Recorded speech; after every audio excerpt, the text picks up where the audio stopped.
Thank you. Um, well, good afternoon, everyone. And today is, as she mentioned, the on traffic incident management. Hopefully, with some good design. I don't have the design ideas, but hopefully, that plant some seeds into everyone's mind about thinking about designing and what kind of needs we are looking at currently, and hopefully a little bit into the future on design needs for traffic incident management, what we have to deal with. I'll take us to the kind of the past, the present, and then a little bit of the future planning on different aspects of traffic incident management. And I do have a few videos that I'll be showing during it, so you might need to turn up the volume on your computers. And if you're using a small screen, some of the videos may show up a little bit smaller because they're captured in part of it. But that being said, I will continue on here, hopefully, with considerations for project development. So last year Missouri turned 200 years old. So we're 200 and the 1 years old right now. And back in 1907 through 1921, we went through the mud years, and we had just 300,000 vehicles on the road back in 1917. And we established the Highway Commission in 1921. The whole interstate system started, I believe, in St. Charles in 1956. And in 95, we grew up to 4 million vehicles on the roadway that are driving our roads. And then in 2019, some of the latest data I was able to pull was about 5.5 million vehicles on the road. So as you can see, we keep on expanding, we keep on increasing the volume of vehicles that are traveling on the road, which does increase all the traffic incidents on the highway, and along with all the design needs that we have coming up into the future. And to understand where we're going, we need to know where we began back from the years and back in the old mud years. It was a time when we still had traffic incidents. You had a little incident going on there. They got stuck in the mud, and clearance times were abysmal. You see a couple of cats trying to pull the vehicle out of the roadway with the cable on there, and that was back in 200 years ago, back to 1920, 21. Times have changed, but we still use a lot of the same techniques for traffic incident management. We're still using cables and pulling, but we're using big rotator tow trucks and such to clear the incidents off the roadway. And the vehicles gotten a lot larger as we've done that, but we're still using the same type of equipment. And we keep on changing a little bit through the years as we go for traffic incident management. And obviously the roadway design shapes and aspects have changed upon that. We are preparing for the winter season as we roll up here. And back then we had to deal with the weather, and right now we have to deal with the weather that's coming on us. Obviously, we know that we have a few plowers, less plowers out there. We're going to be concentrating on the interstate systems quite a bit. But some of the design considerations when you're talking to core teams and things like that, where do we put the snow? I don't know if you've noticed through the years. It seems that I've been here 35 years, and it seems like we ebb and flow through different seasonal times. We used to have a ton of snow back in the 80s and 90s, and we kind of lulled down, and now we're starting to pick back up a little bit on some of our snowfall totals. Where are we going to push all that snow? What are we going to do with it, and the different chemicals that we're using onto it? There will become very much more environmentally friendly, and we can't really haul the snow off and push them off into all the ditches in some locations because they're monitoring chemical levels in the water and things like that. So those are things to kind of consider when you're talking to your core teams on that. It is a challenge. Um, Back in the day, things weren't the safety wasn't as paramount as is today. We have changed that and are addressing that consistently as we go on there, especially in the TIM, the traffic incident management aspect. If I say TIM, I'm talking about traffic incident management. That's a quick acronym for it.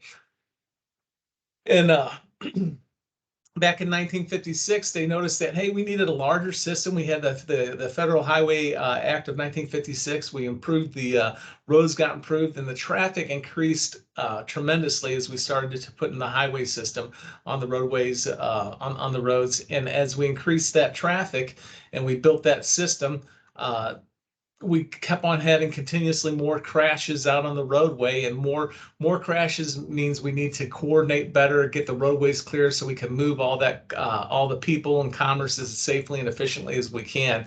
And 55% of the congestion is non-recurring, and it happens whether we have traffic incidents out on the roadway. inclement weather. We've just had the October sun that slows people down. You can't really see as well, and people end up crashing when they're looking into the sunlight. How are those hills, roads, and intersections affecting the sunlight that's coming over that? And our work zones and any special events that are happening on there.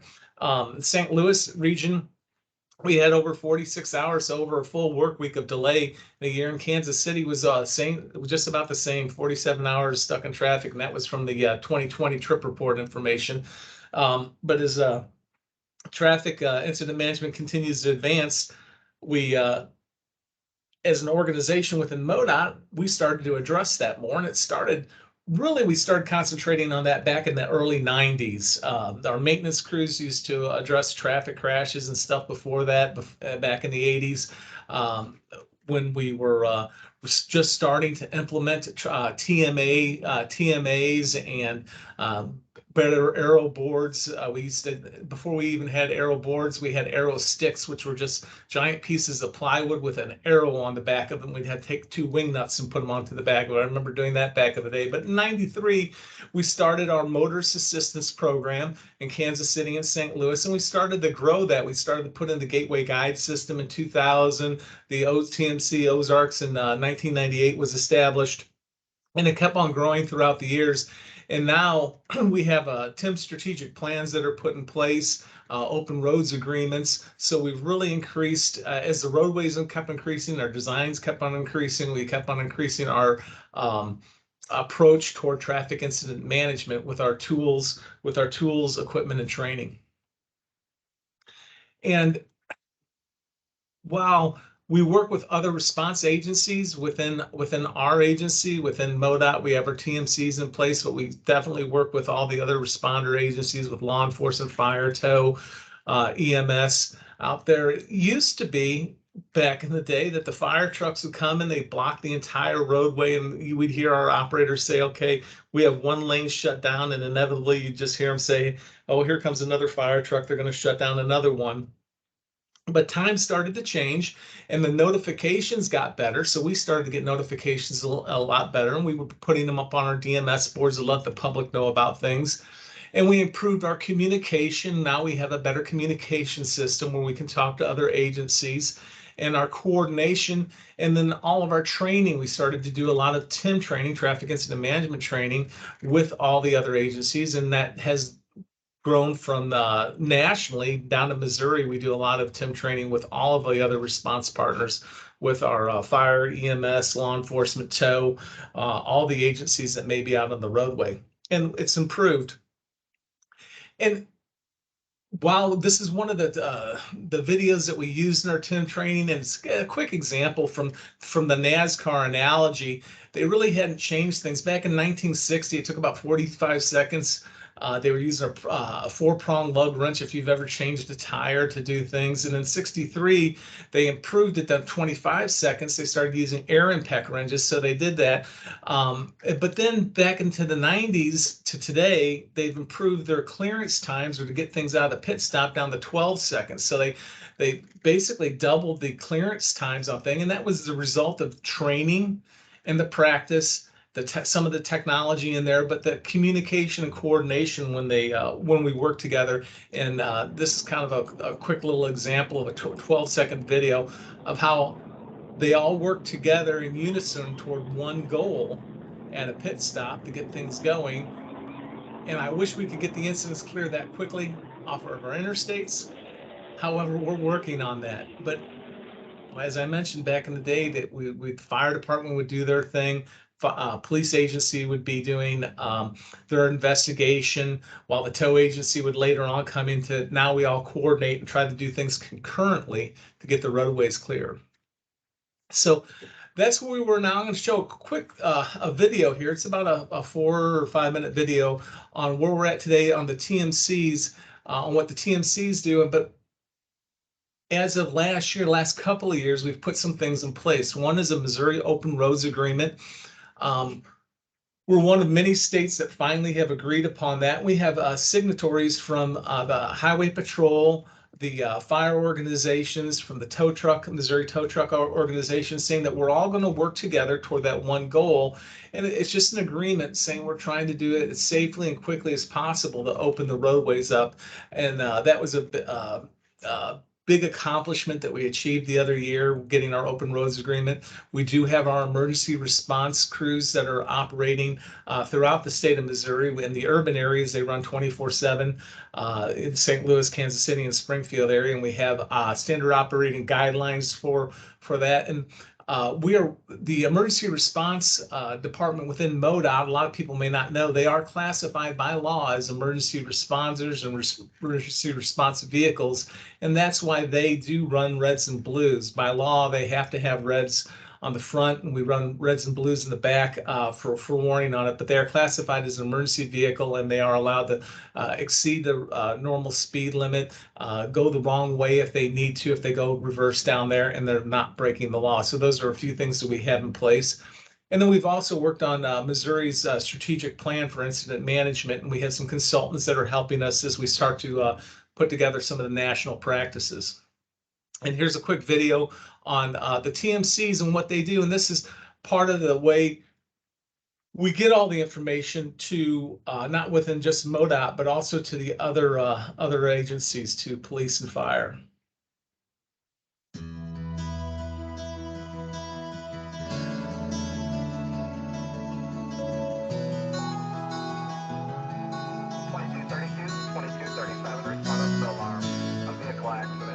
Vehicle rescue, James S. McDonald Boulevard.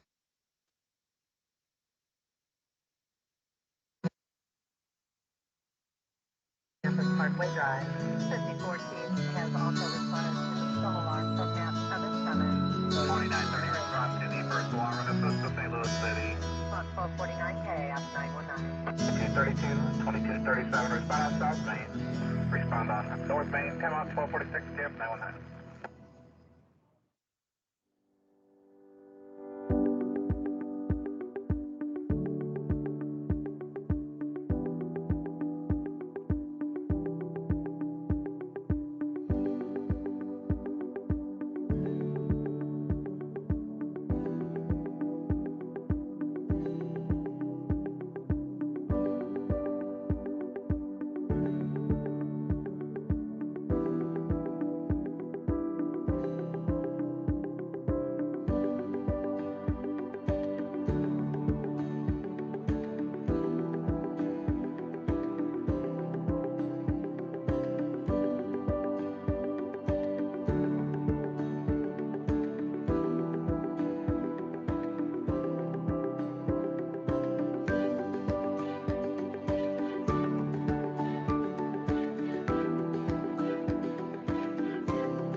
Good morning, Metro. I have truck 9184. It's got the same phone, and I'll be floating all zones today.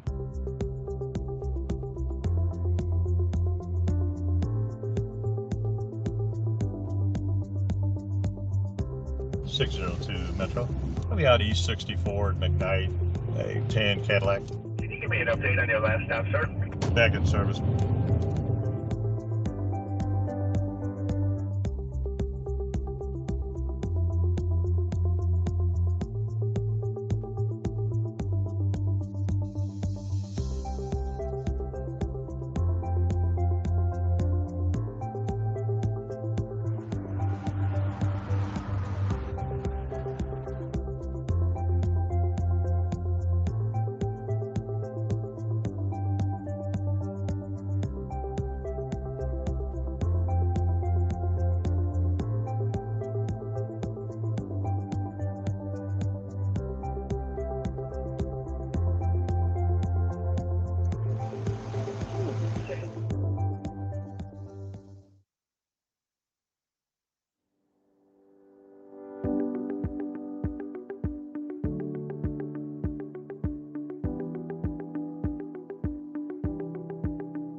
knowing the capabilities and what our traffic management centers are and the emergency responders are, I think is a key element, especially when you bring new design ideas and you get together with the core teams, just the have that knowledge that we require more in the emergency services. They require more real estate to do things. I know I am not a designer by trade or by practice, but just things that kind of plant in the back of your mind during those meetings, that sometimes there's a little bit more room is needed, not just for the responders themselves, but also for detouring routes and for detour routes, moving traffic, getting things by safely and more efficiently, and getting things cleared up quickly. Because part of traffic incident management, one of the big things we concentrate on is the national unified goal that we look at nationally, and that is number one, responder safety. If the responders can't keep, if the responders aren't safe, they can't keep everyone else safe. Safe and quick clearance, and prompt, reliable, interoperable communications, so we're all on the same wavelength. And if we can get that information quicker, sooner, or concurrently, we can all respond together and get the roads cleared up quicker out there. One thing, our emergency response numbers have keep on increasing through the years.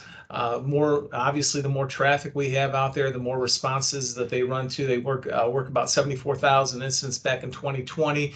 It's about the same amount. It's 6,000 or better responses every single month, and that's just in the urban areas. It's not even counting the rural responses. A lot of them are stalled vehicles, like you saw in the one video of them being pushed away. We'll see another example of that coming up soon. But we have tons of crashes that they respond to, stalled vehicles in the roadway, debris in the roadway, and then other type of incidents out there. They for MoDOT itself, from our old safety service, they're called safety service patrols nationally, but we had our when we very first started our program, we gave out a lot of fuel. We'd have vehicles that ran out of fuel or they had flat tires. We still provide those services, protect those vehicles by blocking them and then help them change a tire, give a little bit of fuel. Some people needed to make phone calls, but really it's evolved through the years from just that roadside assistance, from the roadside assistance to more of an emergency in lane, trying to get the lanes cleared quicker and working in unison with our other response agencies of police and fire, and setting up a good, safe traffic control zone for the responders themselves and for traffic to go around them. I'm going to run these there's two videos here. I'm going to run them concurrently. And one is in the wintertime, where you'll see some of our emergency response folks pushing some tractor trailers that were stuck out in the snow. A lot of people don't know the capabilities of our ER trucks within MoDOT. They can and do push and pull tractor trailers out of the roadway quite a bit. So the one on the left will be a snow event where they're clearing a blocked highway from snow. And I don't know in design areas if there's things that they're coming out with new technology all the time, whether it's ARWA stations or areas that can actually shoot brine or better improved pavements or what have you. And on the right hand side, you'll see a stalled vehicle. And take a notice on this one. There's no shoulder. Imagine yourself as a motorist out on the roadway. You're stall out. There's no shoulder to pull over to, and there's people are passing you at highway speeds and hopefully not hitting into you. So I'm going to run both these hopefully concurrently if it works out right.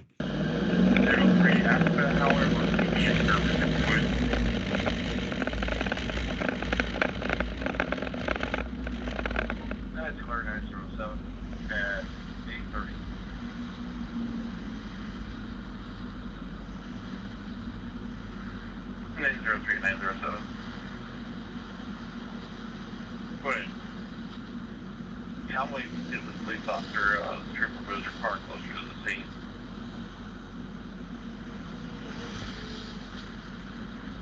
Quick.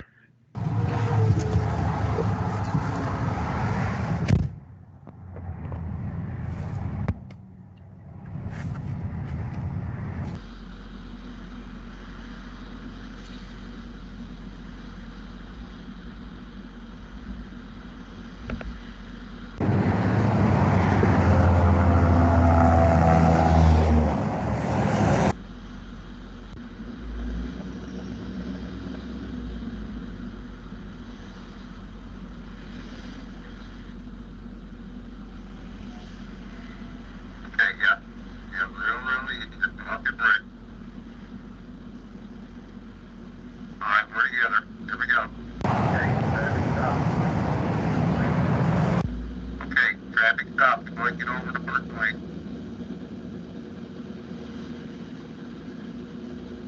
Yeah, just real slow.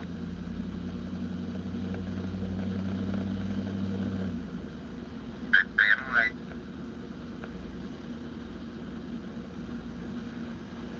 When we get to the end of the guardrail, I'm going to give you a big push, and then just pull over past the white line.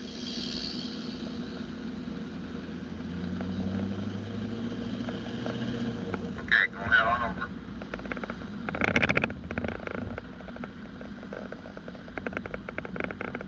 Yeah, that's good.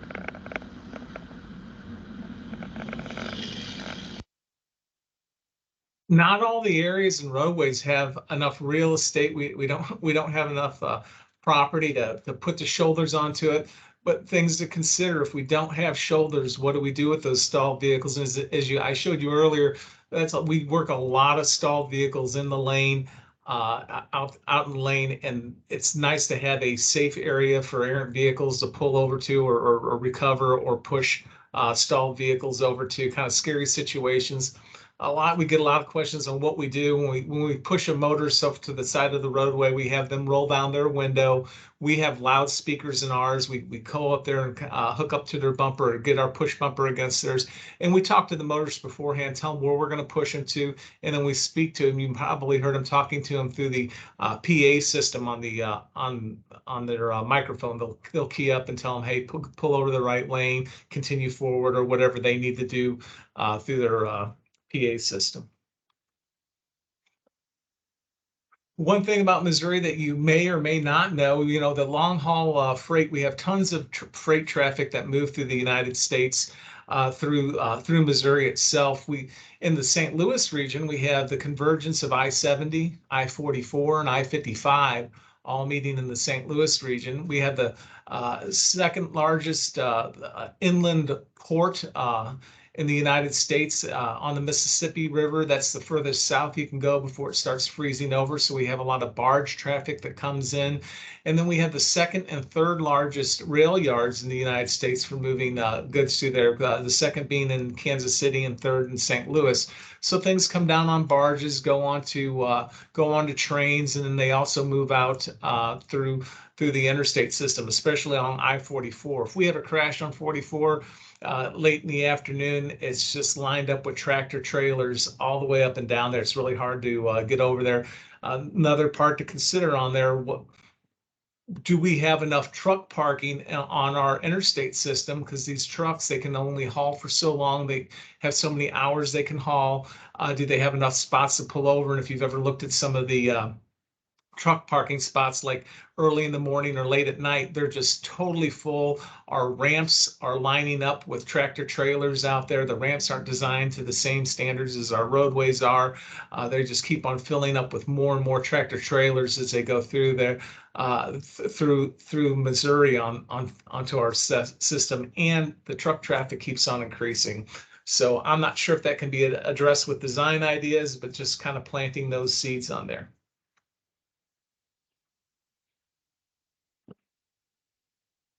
Statewide, for our emergency response folks, we do have, as you can kind of see by the map here, we are kind of lined up along I-44, I-55, and I-70 with our emergency response vehicles. We do have TIM coordinators in all 7 of our districts.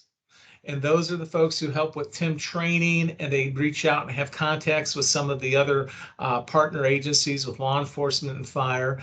But in the urban areas, we have the job positions of incident management coordinators, and we have an incident management coordinator in the St. Louis, the Kansas City, and the Springfield region. And those folks are also over the emergency response people in their districts too. And those are the ones that are usually running 24/7, 365. And if you're wondering about some of the acronyms that you've seen on the screen, we have the JAWS system, which is Julie's Automated Waste system on there, and that was when Julie Love was killed in Kansas City for debris. This is a section that lowers on the front of the truck, and it picks up or removes debris out of the roadway so our operators don't have to get out of the truck. So they can lower it down. They see a muffler on the roadway or something that's going to cause inherent danger or damage to vehicles or traffic. They can move it off of the roadway, out of the travel lanes without getting out of the vehicle. I think earlier we saw a video with one of our guys pulling something out of the roadway. This eliminates the need for that. And the swiper is the same thing. It's just, I think it's the Strategic Waste Intercept Protocol for Emergency Response is the acronym for that, called swiper. And that's kind of like a giant squeegee that lowers down, and we can remove debris out of the roadway using the same way. It's similar to the JAWS system, a little bit less expensive on that one. And we have implemented here in Missouri our TSMO, Traffic Systems Maintenance and Operations implementation. In 2012, it cost Missouri drivers an estimated $1.5 billion in lost time and wasted fuel. And then the number of vehicles traveling along our roadways continue to increase on there. And as I mentioned before, 55% is from non-reoccurring congestion from crashes, things like that. And so our plan in our TSMO team that we have statewide, we have broken it down into several different areas. We have traffic incident management. We address work zone management, advancing technology and roadway operations. And then we also have connected vehicles or vehicle technologies, a fourth one that we've added onto our statewide TSMO operations. One thing that's kind of helping out on the traffic incident management is the technologies that are coming out across the nation. I believe in Las Vegas, they started using some predictive analytics, and then we've actually copied that in part of the St. Louis region on the 270 corridor. Not quite the Minority Report telling you exactly when something's going to happen in the future, but it takes in a lot of information and tells us when and where the probabilities are higher for a traffic crash to occur or stall to occur at this time of day, depending on what type of light conditions there are, traffic conditions. Gives responders a little bit of a heads up that you might want to station somebody out at this location or be prepared that you might get a call at this particular time.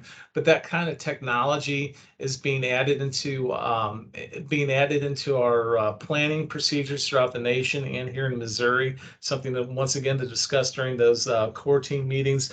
If you're putting together a project, is this something we want to look at along with, hey, if we have a big construction project going through there and we do have stalled traffic, where are we going to push that stalled traffic onto it? Or how are we going to coordinate the signal lights if we have to detour off of our system? I know we only detour from our system onto our, if we're going to light it up. Otherwise, we say use alternate routes. But bringing all those partners into play when we do when we put these programs in place or these construction projects in place. Some of the other things that we're doing with traffic incident management for safer, to make things safer, quicker, and better. We have a better, robust light system. Hopefully, if your computers are large enough, in the upper left-hand corner, you'll see the old arrow boards. If you've been around MoDOT for a while, you've seen the old CAN lighting sticks that on our arrow boards. And then we've changed or started transferring those to the big CMS boards, those changeable message boards, and you can see the significant difference between the arrows, and that you can motorists can spot those from a significantly longer distance away. And we have to consider bridges that might be blocking our arrows or the hills. Where are we going to position the vehicle? Things like that when we're positioning for traffic management. HOS and make way systems or notifications to different applications that let motorists know that we're in the roadway. We'll say an emergency vehicle that stopped ahead, whether it's a fire truck or our vehicles. We do have those in all of our ER vehicles. When they activate their emergency lighting, it does send out a signal so that motorists that happen to have Waze on or any other type of connected vehicle, some of the newer manufacturers are connecting to those. It'll let it give a notification that says emergency vehicle stopped ahead or emergency vehicles ahead to them.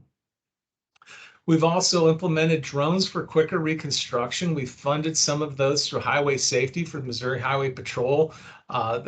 For reconstruction, they can fly over and do aerial videography of the area, capturing everything using our RTK system for GPS. So they have good elevations. They get the good elevations on there, so they don't have to stop and do total stations. And it's no longer a two-person operation that takes hours and hours to do it. As long as the traffic stopped, they send those drones up and they can do a quick reconstruction of the area. It does the videogrammetry of it, and they can review that later and get all the details they need from it. And then there's crowdsourced and real-time notifications that are coming in, and Waze is one of the more popular ones that have been out there. And Waze is working with Google. Waze and Google Maps are very similar. I think it's actually owned by it, but Waze is crowdsourced. And what we're noticing in emergency services is that a lot of times people will report a stalled vehicle or a crash or a pothole or anything that they run across onto the Waze application before they actually call it into any service. So they may see a crash, and instead of calling in 911 immediately, they will bring up their Waze app and they will put it in on the Waze app, and then they will call 911.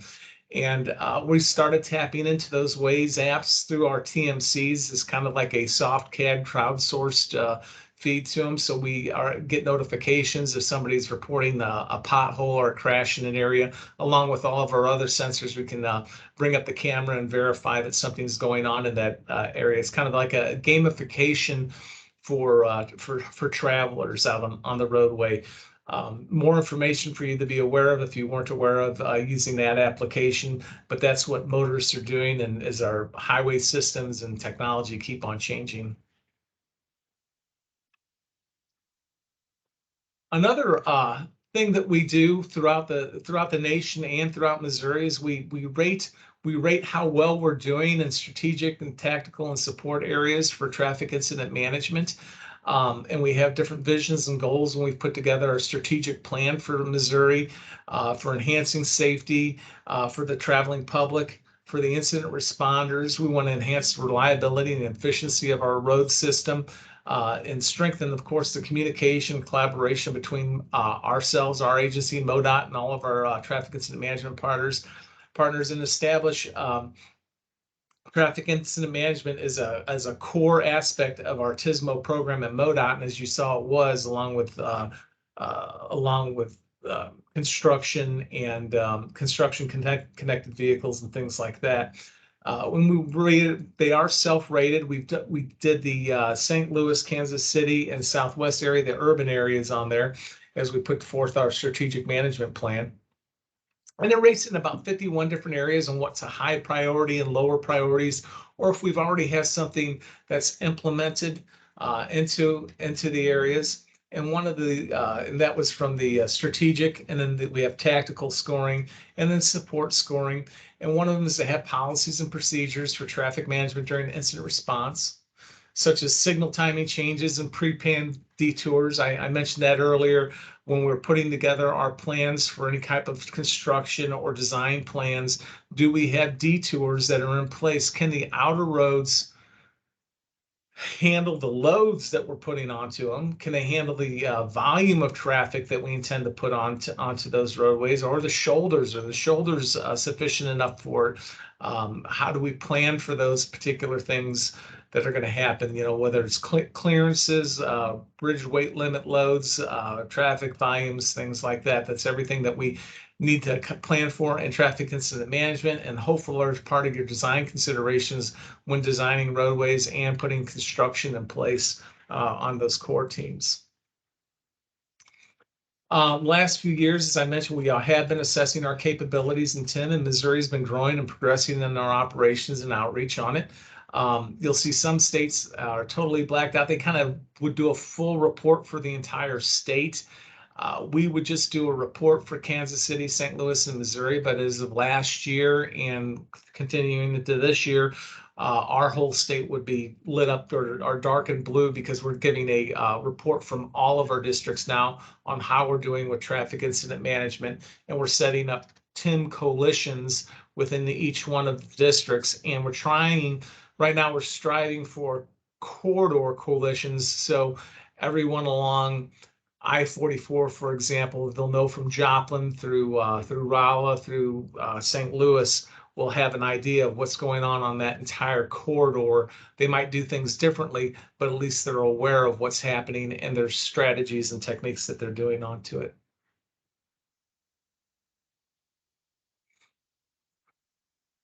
The safety training is the training that we're doing for traffic incident responders or traffic responders out there. We've talked about tow incentives nationally. We've talked about them in Missouri. We haven't implemented them yet, but a tow incentive would be, for example, if a tow truck comes out there and they're going to remove a tractor trailer off the roadway, we would incentivize their clearance time and say, hey, we'll give you an extra, let's say $2,000 if you can get this wrecker moved out of the driving lanes within 30 minutes. You just hook up to it, drag it to the side of the road or drag it out of the driving lanes, and then you can do the hookup and recovery of something else. They're doing that in lots of different states, and they are working, and they're kind of a self-funding operation because you're clearing up the roadways quickly, the traffic gets to go quicker, and it can be billed back into the back to the hauling and trucking companies through the wrecker services. So that's one incentive. We've toyed around with it. We haven't pulled the trigger on it in Missouri yet, but that's something that we still continue to discuss on occasion, along with other best practices. There's also the electric vehicle fires that are working on that. I'll get a little bit more into EVs and some of the fire aspects of it that creates another challenge nationally and for Missouri. The computer-aided dispatching is something that we need and have started to implement inside of our traffic management centers. And the computer-aided dispatch, just think of the 911 call when a fire agency or a police agency gets a 911 call, they start to dispatch folks. Well, that's within inside that agency, and we're not aware of it all the time. So a lot of the TMCs across the nation are hooking into these dispatch things, and they're able to filter it out. So they don't really need to know that there's a fire at 1313 Mockingbird Lane, but they sure do want to know if there's a fire that's blocking I-44 or 55, so you can filter down through interstate. So we're working on that right now. We do get email notifications from the Highway Patrol, and we've also hooked up and partnered with Waze, and we're getting some other information. And we're also on the MOSWIN, the Missouri Statewide Interoperable Network, the MOSWIN radio system, where we can communicate with the other dispatch agencies for those CAD feeds. So we're still getting more. We're not fully integrated into them yet, but as technology improves, we get more information on what's happening for the traffic incidents that are on the roadway, because we have to know what's happening. If we don't know what's happening, we can't respond to it quicker.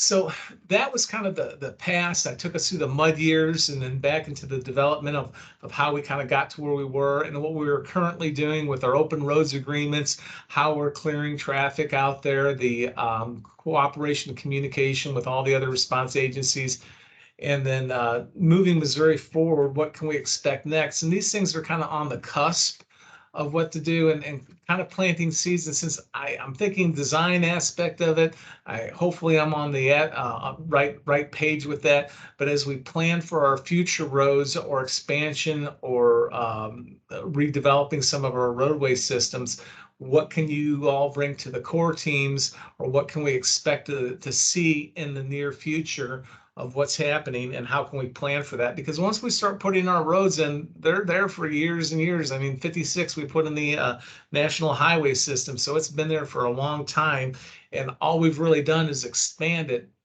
and we've really expanded as far as we can.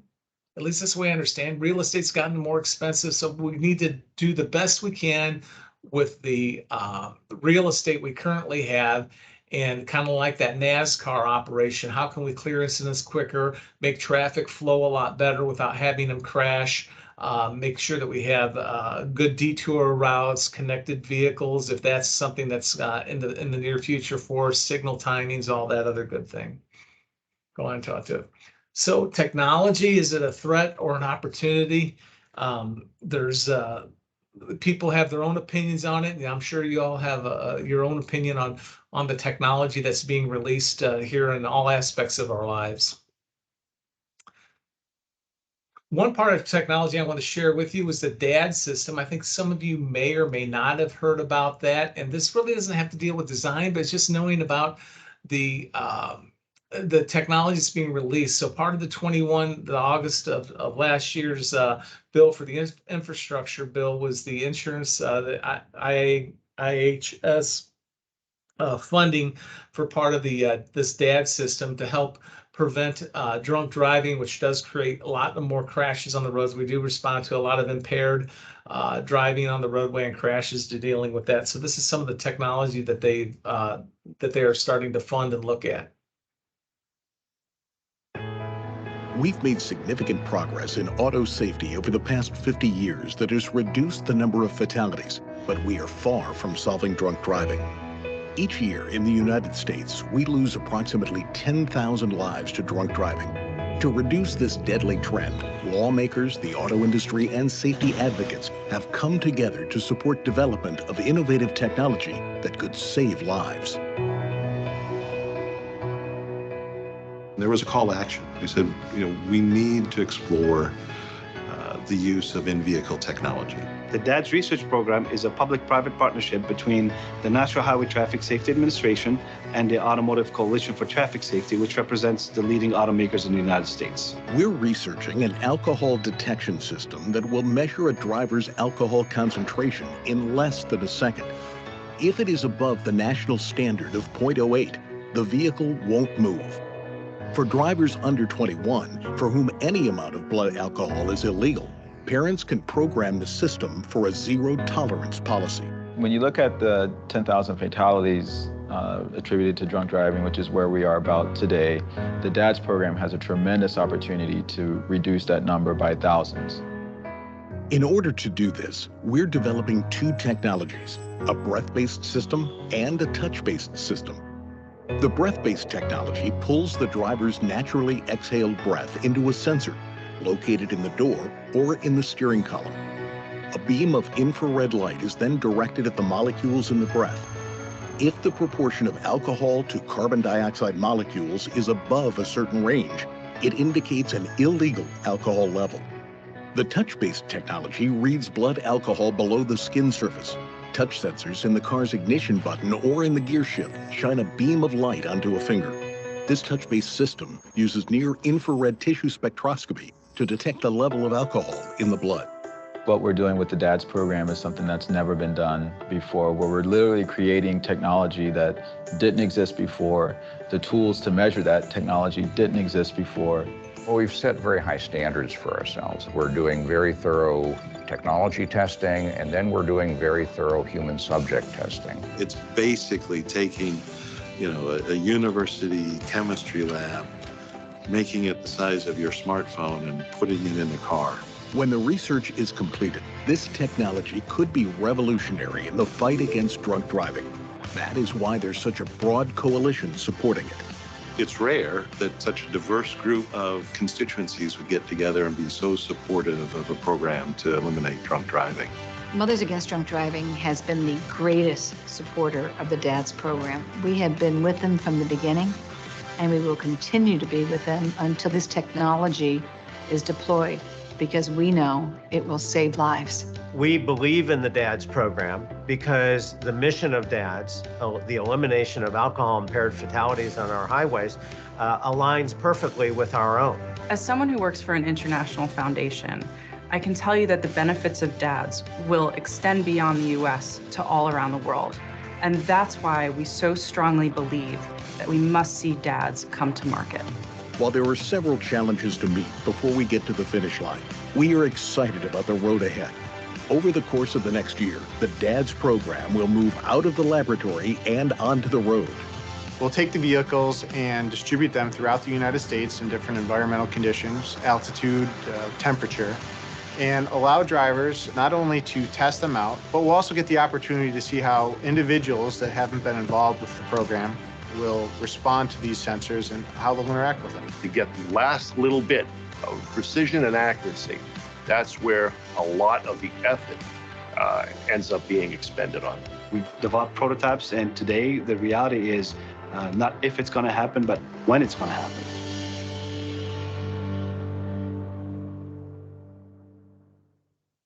So that's some of the vehicle technology that's coming out there just for the help for impaired driving, hopefully keep less crashes off the roadway.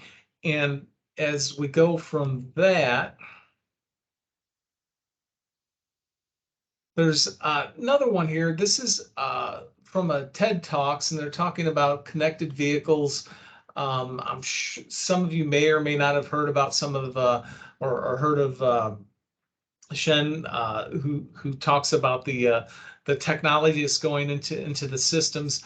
But I think my guess is that it's really going to start making some huge developments and changes in our national transportation system and how we're going to design or what type of applications we need to put alongside the roadway appurtenances, if we need to have different vehicle to infrastructure technology that's connected to it, or do our roadway designs need to change with it? I know we've widened our stripes out on the roadway so cars can sit, we have that bigger, better, brighter future program we went through, but now are the vehicles going to need to see those things better? Are there going to be other type of technologies? I'm not sure, but I'll let this cat here talk for a second, and then I'll bring out some more information. I love cars. I really do.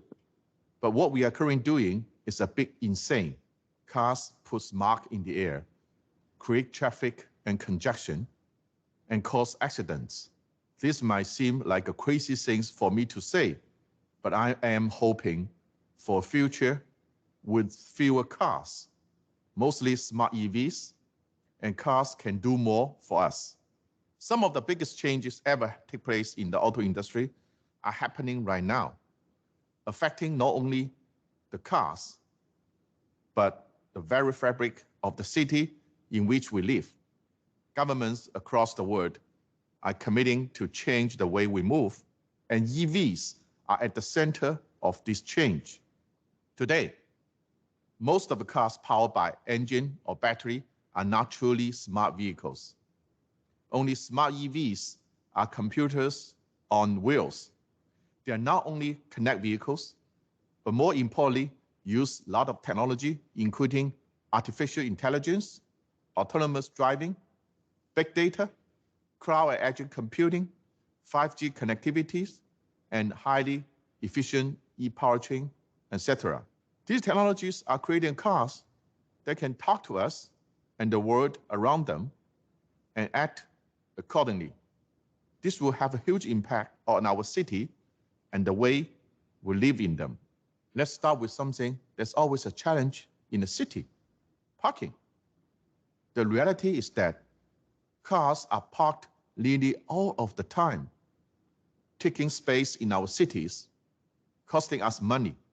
But right now, technology that allows your car to drop you off and then go park itself exists.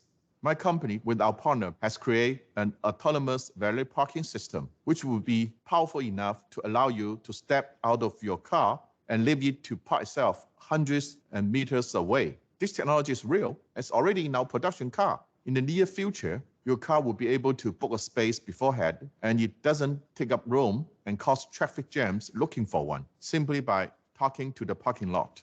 When full autonomy becomes a norm in just 5 to 10 years, the car won't even need to park. It will be driving other people around on a car sharing platform, plugging itself into the grid to charge when needed. When this is the case, we don't need so many cars on the road. Access to cars will be prioritized over ownership, and this will be great for cities. In my vision of future mobility, autonomy will reduce congestion and necessary infrastructure, create more room for better looking, greener spaces. Imagine a shopping center next to a huge playground for our kids, instead of miles of concrete and cars lined up in the sun. And what about all those roads and bridges and signage that carry us through a city. That will, of course, change too. Autonomous cars will be designed to read the environment around them, knowing the best routes and guiding passengers to their destination with less congestion. We won't need signs for the one-way street or pedestrian crossings or how to get to the bridge or when not to take a left turn. Imagine an intersection between two busy roads that has no traffic lights. Car will speed up and slow down automatically to avoid other cars in the intersection. The sky above the road will be clear and open. In the auto industry, the ability for vehicle to interact with their environment while taking data from a central storage in the cloud about roads and navigation is called V2X, or vehicle to everything.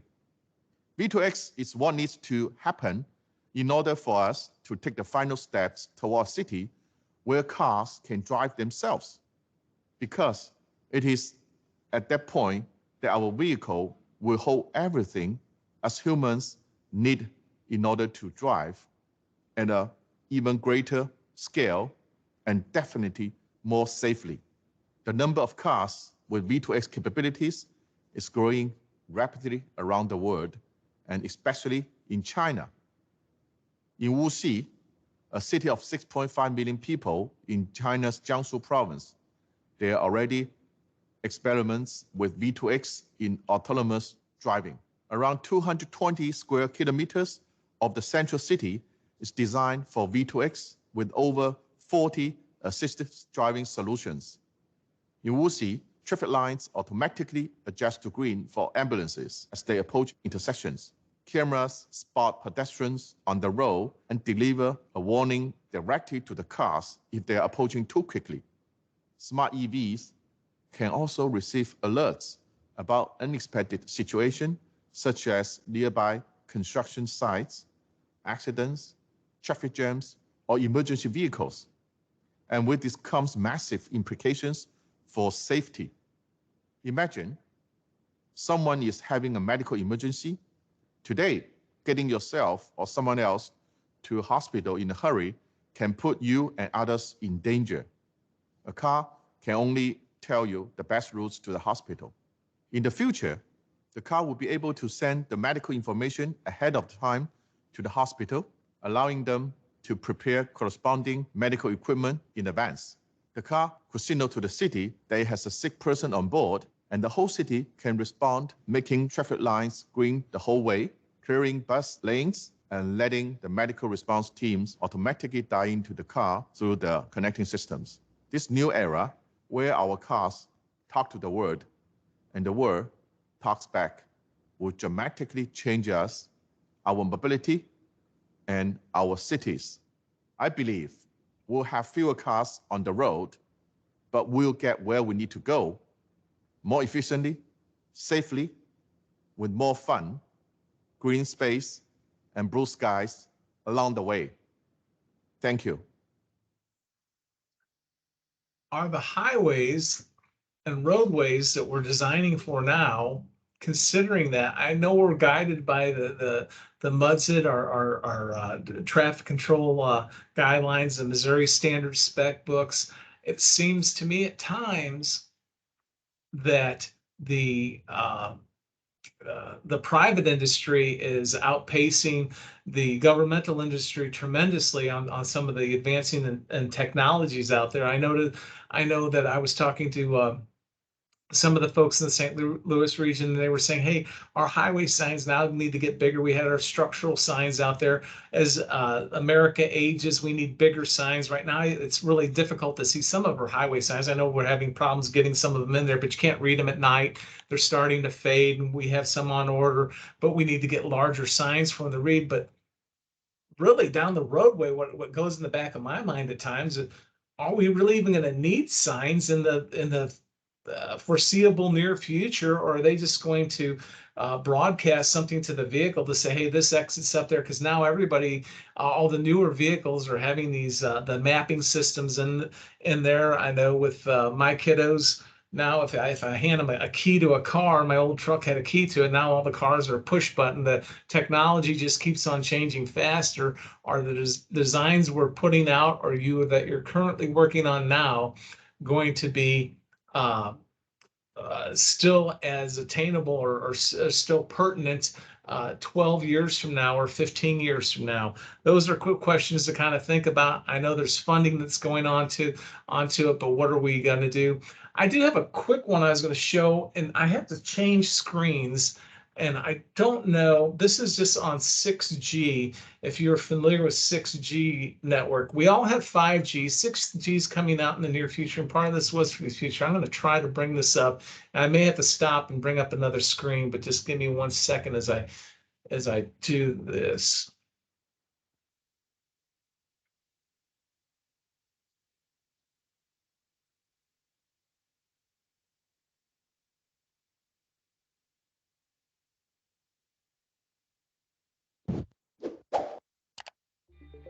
5G has Can you guys give me a thumbs up if you can see it? But the tech world never rests. The next generation of mobile technology We can is see it. already in development. Great. And hear it. So here are 4 things you need to know about 6G. 1. It will be very, very fast. With an incredible theoretical peak data rate of 20 gigabits per second and latency of around 1 millisecond, 5G is extremely fast. 6G will be even faster though, with Samsung claiming it could hit speeds of 1000 gigabits per second. 2. It will enable new technology. The most exciting thing about 6G is the new tech it will enable. Those super fast data rates mean information can move at close to the speed of thought, which will prove vital in the development of AI, immersive extended reality, and truly smart cities. 3. 6G phones. While new technologies may be the main target for 6G technology, we'll undoubtedly get new phones too. That will mean, among other things, being able to download nearly 150 movies to your device in just 1 second, and high-fidelity mobile holograms, as well as old-fashioned things like making calls and sending messages. 4. It's not coming anytime soon. If you're getting very excited about 6G, it may be time to manage your expectations. Research into the technology is in the very early stages, and those developing it say it won't be with us until the 2030s. For more on this and other topics, click on the links below, and don't forget to subscribe to the IT Pro channel.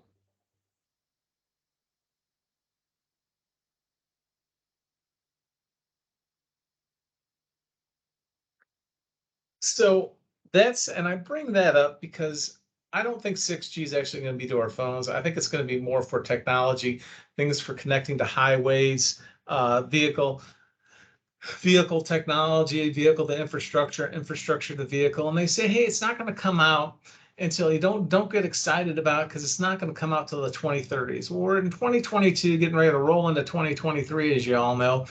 But by 2035, and you've probably heard some of this, this is something I put together a year or better ago, but by 2035, they're talking about pulling out the internal combustion engine. So vehicles by 2035, as we know them, will no longer be manufactured. California plans to ban all internal combustion vehicles by 2035.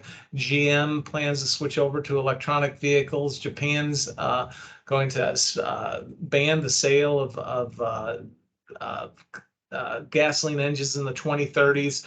Some of the companies aren't even hiring engineers for combustion engines. Now they're hiring electrical engineers for the vehicle companies. So what's the future, and are we designing our roads? Are we having those discussions for all of that going forward? I know what you all are currently working on for the projects that we have in plan, but planting those seeds once again as to how we're going to do that, because as the private industry keeps improving the roads, it keeps on improving the vehicles that people are buying or changing the vehicles that people are buying, in traffic incident management, we have to respond to all of that's out there. And the EVs create a significant issue for traffic incident response. I'll talk about that here in a minute.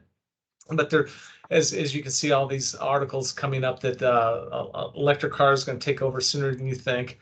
I tried to get some data from DOR. I think just 0.5, half of 1% of EVs are registered in Missouri right now, but we do have a lot of EVs that are rolling through our roadways in Missouri.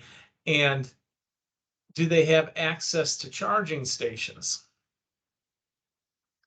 And what do we do for traffic incident management? This is another quick little, this is a humorous one I play in our traffic incident management program. But what do we do when a vehicle is stalled out, like we saw on the roadway before, we push them out of the road? You can't push an EV because it charges itself and creates power energy onto it. And we can't really hook a battery up to it. So this is kind of a one I ran across a while back. No, there's a big problem. Tesla's an electric car, right? Yeah. Fully electric. I don't understand what the gas is for then. Well, because if you're fully out, you gotta charge it? Okay, juice it up. Show me what you mean. Let's pop. Yeah.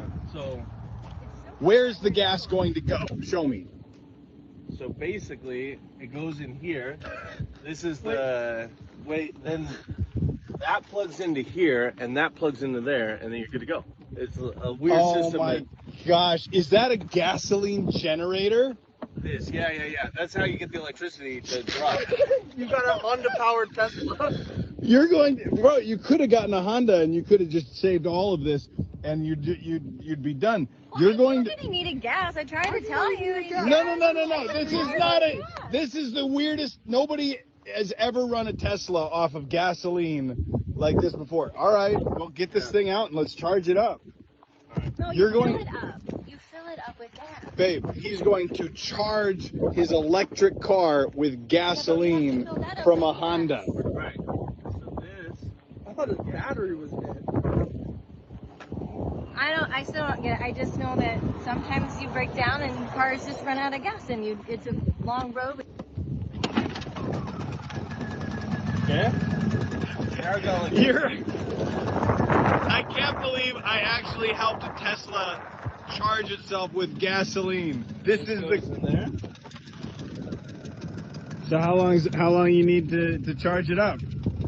You good? Like we'll leave you here with the gas, and feel free, have it. Yeah, I think maybe like 5 minutes, and then I can make it to a gas station. Make it to. Stop! Go to a charger. What do you?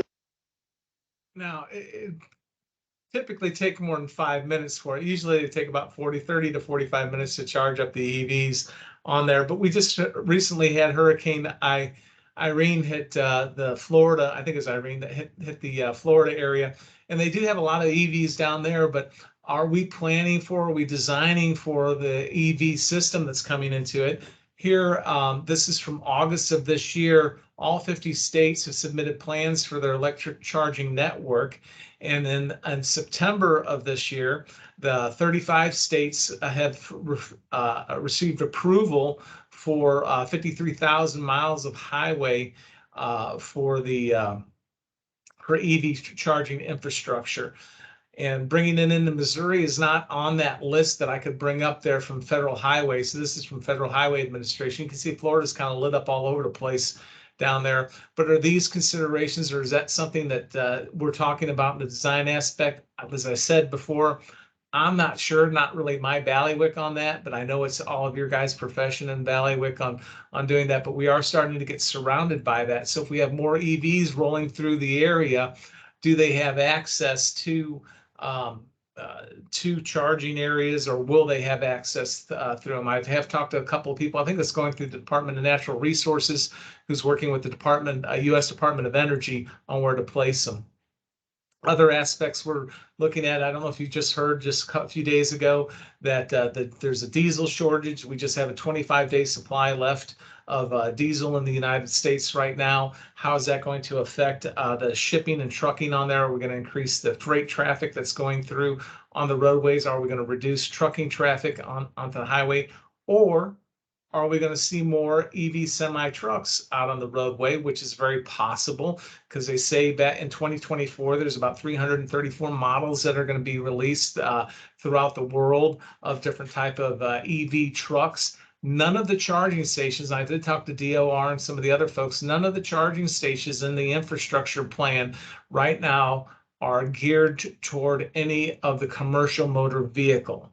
I'm not sure, that's not my bailiwick. I'm not sure if they take the same type of charging aspects of it, but if it takes 45 minutes, 30 to 45 minutes to charge a regular EV, how long does it take to charge a tractor trailer EV? And when we have the rest areas or we have truck parking spots where they're parking overnight, are those something that we need to consider in our design aspects, or at least plan for in the future, where we have something on the shelf if we need to start adding these things in the next 15 years or so, which goes by in a MoDOT minute on 15 years here. So those are other aspects. And then, of course, they have solar powered trailers that are out on the road and things like that. Same with e-trailers, electronic vehicles pulling the e-trailers out on the roadway. Those are actually hitting the market now too. And then the predicted long haul fuel going along with the commercial motor vehicles. All they're doing is predicting that we're going to have even more with all the just-in-time deliveries from the Amazon and all the shipping containers. People don't want to have things on the shelf. They want to, because having things on stockpile is wasted money. They want to get it out just in time. Our increased trucking traffic is going to bring an increased potential to more crashes out onto the roadway. And typically, almost every time when we have a commercial motor vehicle crash, it takes longer to clean those up, which then adds to the congestion and the potential secondary crashes on the road, which are typically a lot more severe than the primary crash onto the roadway. One thing to know about the EVs, we did have a load of Chevy Volts. That was the chassis for Chevy Volts that crashed. There was a tractor trailer hauling them on I-44 in Rolla. And when that happened, they all flew into the median, and we tried to move them. We had there's several fires that caught on from those chassis, and they flew in some executives from California to come down there and investigate what was going on to it. The highway patrol down there, I believe it's Troop F, or that was in Troop I, Troop I area. Captain Blaylock's team was down there, and when they picked one up with a forklift and tried to load it onto the flatbed, it caught back on fire. And an electric vehicle typically takes about 10 times more water to put out a vehicle fire. And a regular fire truck holds about 750 to 1,000 gallons of water, and that will put out a normal fire. And so if we need 10 pumpers, or if you need more access to fire, what are the design aspects for that? Do we need more real estate? How are we going to get traffic around it? Are those all part of the design considerations, or something you're all talking about when we have a construction zone, or as we know that the EV fleet is just going to continue to increase throughout, especially up until 2035, it's going to keep on continuing out there. Just once again, seeds to plant down there. Public-private partnerships and technology. We are getting faster notifications now. I talked about the CAD systems, the Waze applications that we're monitoring out there.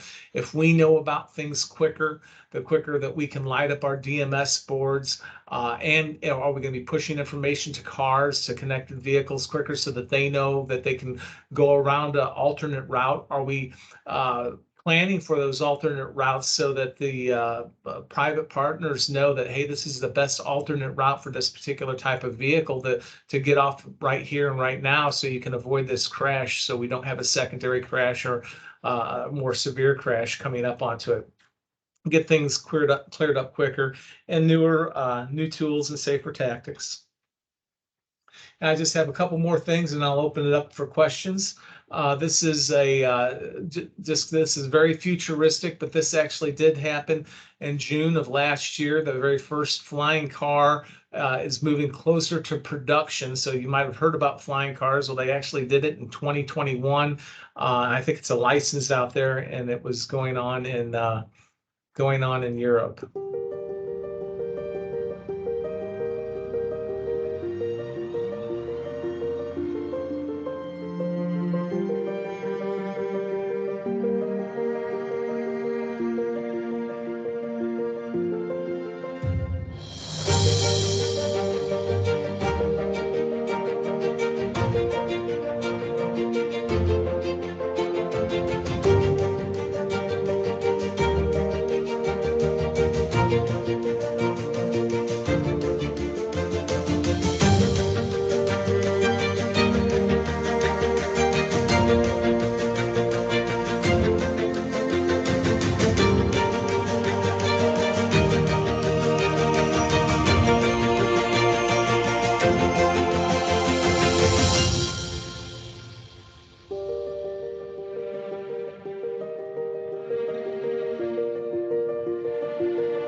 I don't think we're ready for quite the flying cars right now, but we do tend to copy a lot of things, it seems, from Europe, from our tons of roundabouts that are popping up all over the place to diverging diamonds and other aspects of it. So just once again, another seed to plant. And I'll open up the questions after this. I'll show you one last video and open up the questions. I'm playing this because I think it's pretty cool. I don't think we're going to have to worry about this, but this has been, the particular air flyboard has been out for some years now from Frankie Zapata out from France. And he's also developed the water flying things. Kind of an interesting concept out there, but are we going to see people doing it? I'd love to own one of these. I don't know if they're going to go commercial soon. They talked about it, but I'll just play this and open it up to questions afterwards.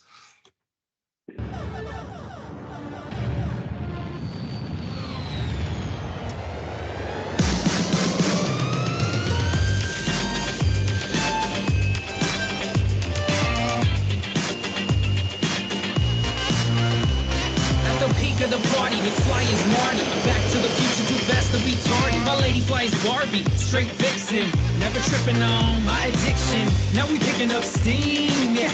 Got the lights on green, and we change gears for the scene. Cause SOH is the team, and I'm reaching top speed. Throwing whoops like I'm Creed. Never late to the party, better watch me cause I'm always on time.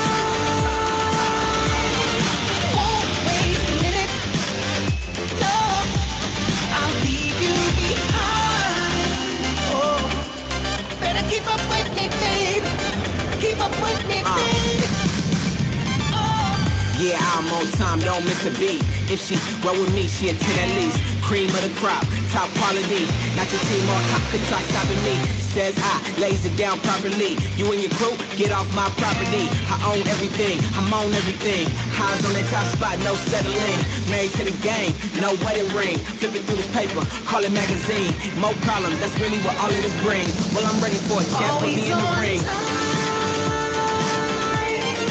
Won't waste a minute. No, I'll leave you behind. Oh, better keep up with me, babe. Keep up with me, babe. I'm always on time. Get the job done, I made the deadline. Hey, I'm always gonna shine, just like the sun. I shades on my grind. 24 karat skate wheels, diamonds on deck. Respect your wordplay, heard me say I flip it fresh. Coming in with a fireflower power glove dial. Let's turn it up and get wild till we're reaching top speed. Malachi in the lead, never late to the party. Better watch me, cause I'm always on time. Won't waste a minute. No, I'll leave you behind. Oh, better keep up with me, babe.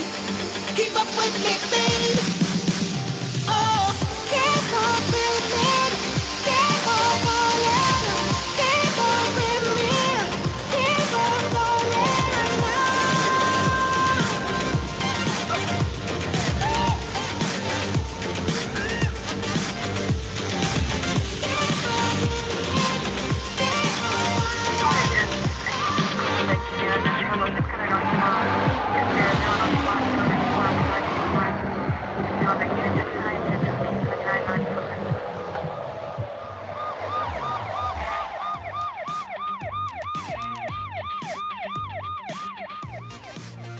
All right, so here we have, in person, Frankie Zapata. He is the man, the myth, the legend. He is the one that we did the flyboard video with, the hoverboard video with, and now the fly ride. and the Flyboard Air. Yeah. Okay, so the real deal, based in France, but his products are all over the place.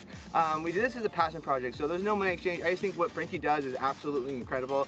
So we were filming in Moab, Las Vegas, kind of all over the place, but definitely check out Frankie, his team, and what they're doing. This would not have happened without them coming to America and filming this out. That's the so there you have it. Thank you so much, Frankie. And there you have it. Thanks so much for watching. The air fly board, you know, I know Thank a lot you. of our guys would probably like to get that. They could get to the traffic incident scenes quicker. Some of our guys said, hey, give me one of those and I can get to a traffic crash a lot quicker. So that's kind of that's the presentation on our traffic incident management, where we were, where we currently are, and things we're planning for from our, like I mentioned, the open roads, our strategic plan going forward, and then considerations for the new technologies that are heading out into the roadway, not just the new technologies that we're using for CAD communication, our regular radio communications, connected vehicles, then alternate fuel vehicles along with EVs, responses to those, how long they're going to take. So that being said, hopefully you gleaned a little bit of information, planted a few seeds onto it, and I'm willing to take any questions anybody may have.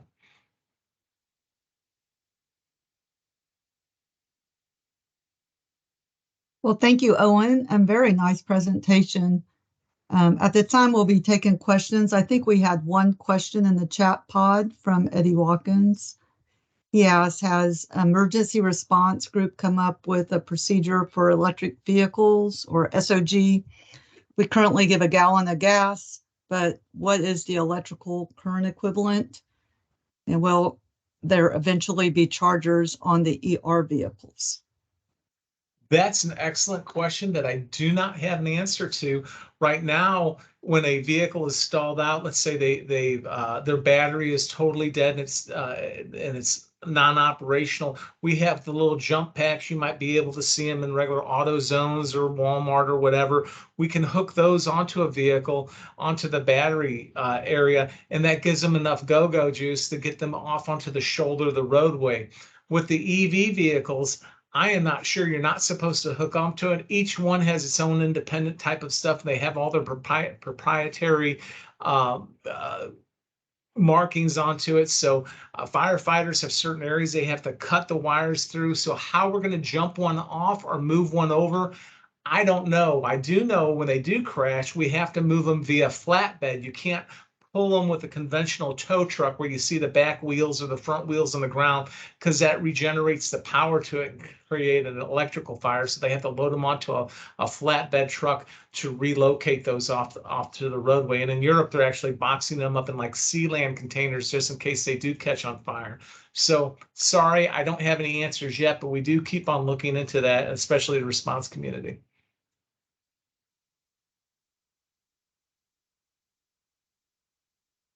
Oh, I cannot hear you. I think you're muted out.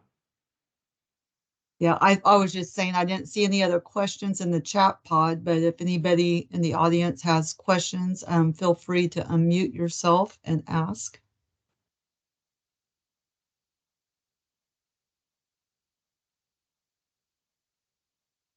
Hey, Owen, this is Eddie. How are you? Doing well, thank you. Quick question. So you mentioned that with the EV fleet, you know, and a lot of the manufacturers going to EV coming in the future, and the need for more water to put out these fires for these types of vehicles, would there be more or additional training for Tim and for these first responders coming out to make sure that they have the adequate amount of trucks needed? And with the new amount of trucks needed, what that looks at for as a response plan for TMC operators and for first responders. Yes. So this is becoming a really hot topic, Eddie, right now. So all the fire agencies are starting to learn a little bit more about this. So do we need to bring extra pumpers out there, or do they have a good water source to it? Or is there different type of chemicals? Typically right now, the big answer is they need copious amounts of water, to up to 10 times, as you heard me say, the amount of water that they used before when there is an EV fire, and then to relocate that away from all other vehicles and anything else that might be combustible. Even when they relocate it onto the tow yard, they need to keep it in a separate spot for secured storage. So the training hopefully will be coming soon. I've actually brought that up during our national conversations with Federal Highway on that. Europe tends to be right now the leading one on the different fires. Are the ones that are putting them kind of in those sea land containers. And I'm sure we'll probably be developing it more in our TIM training. I have added more information in our Missouri TIM training. So we have our standardized federal one. I'm adding a little bit more information to it. But yeah, great question. More to come on all the EV stuff.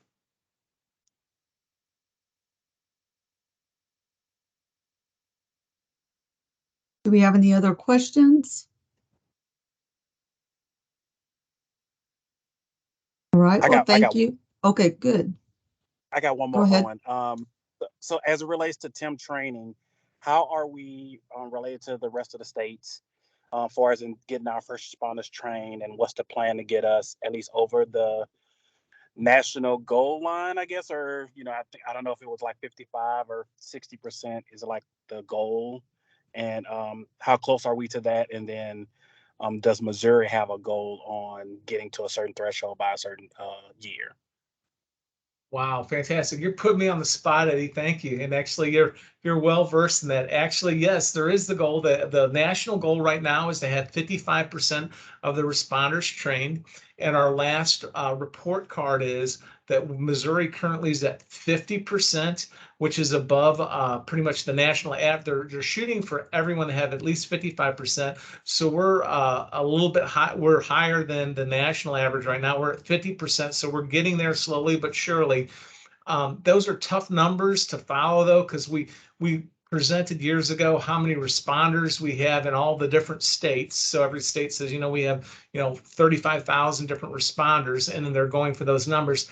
But those numbers have fluctuated quite a bit through the years. So some have retired and you hire new ones on. So we have a continuous responder training. So our goal is still shooting for the national average, for the national target of 55%. Currently, we're at 50%, and that's to get it within the next couple of years. But currently, we're at 50%, and we continue to hold training. And MoDOT itself, we do have a TIM training site where responders can go to it, and they can sign up for a TIM class, or agencies can go and request to have TIM training at their location. And that site's always active, and we've had hundreds and hundreds of training classes and trained thousands of responders. So, quick answer.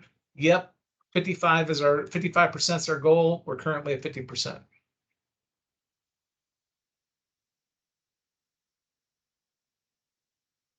All right, we have time for one more question.